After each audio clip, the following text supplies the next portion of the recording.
एक ऐसा धर्म है जिसमें स्त्री पुरुष तो छोड़िए, सिख गुरुओं के लिए इस्तेमाल किए जाने वाली वस्तुओं को भी पूरे सम्मान के साथ बुलाया जाता है।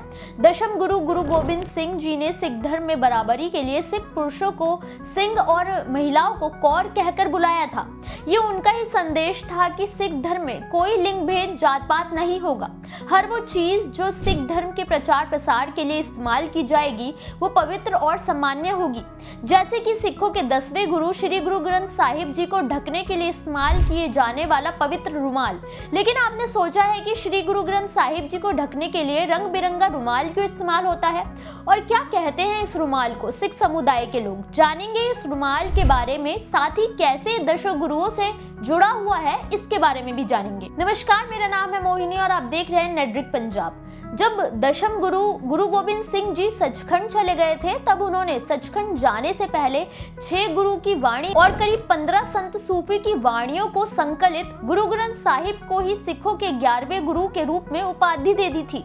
उन्होंने ये भी कहा कि सिख किसी भी जीवित प्राणी को अब गुरु नहीं मानेंगे, क्योंकि आने वाले समय में केवल गुरु ग्रंथ साहिब ही प्रत्यक्ष गुरु होंगे। और भले ही ये एक ग्रंथ हो, लेकिन सिख उन्हें एक जीवित गुरु की तरह ही सम्मान देते हैं।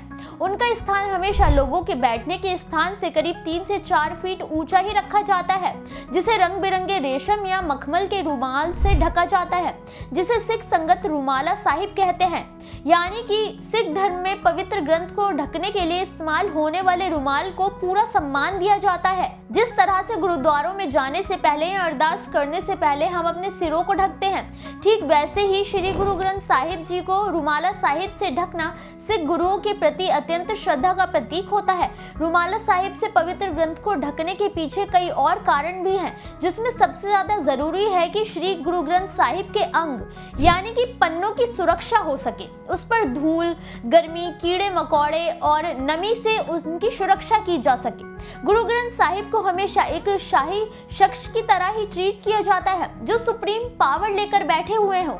गुरु के प्रति सम्मान और सेवा भाव को दिखाने के लिए अक्सर संगत अलग अलग रंग और डिजाइन के रुमाल अर्पित करती है, जिसे जैसे ही ग्रंथी पवित्र ग्रंथ को ढकता है वो अपने आप में रुमाला साहिब हो जाता है। पवित्र ग्रंथ को हमेशा याक के बालों या फिर सिंथेटिक धागों से बने चवड़ से पंखा किया जाता है, जिसे सिख चौड़ साहिब कहते हैं। जो चौड़ साहिब को पवित्र ग्रंथ के आसपास घुमाता है उसे चौबरदार कहते हैं।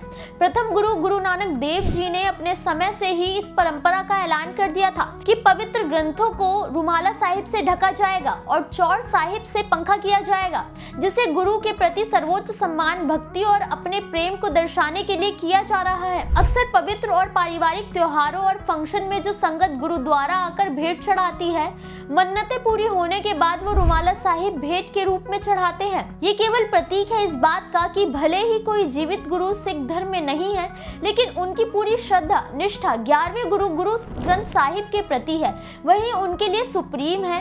हालांकि नए रुमाला साहिब को चढ़ाने के बाद पुराने रुमाला साहिब को अग्नि भेंट अथवा अग्नि संस्कार कर दिया जाता है। रुमाला साहिब जरूरी नहीं कि काफी महंगा हो, ये एक मामूली कपड़े से बन सकता है, बस देखा जाता है कि भेंट करने वाले की नीयत कैसी है। सिख धर्म से ऐसी ही और जानकारी के लिए हमारे चैनल को सब्सक्राइब करें। वीडियो अच्छा लगा हो तो लाइक करना बिल्कुल ना भूलें।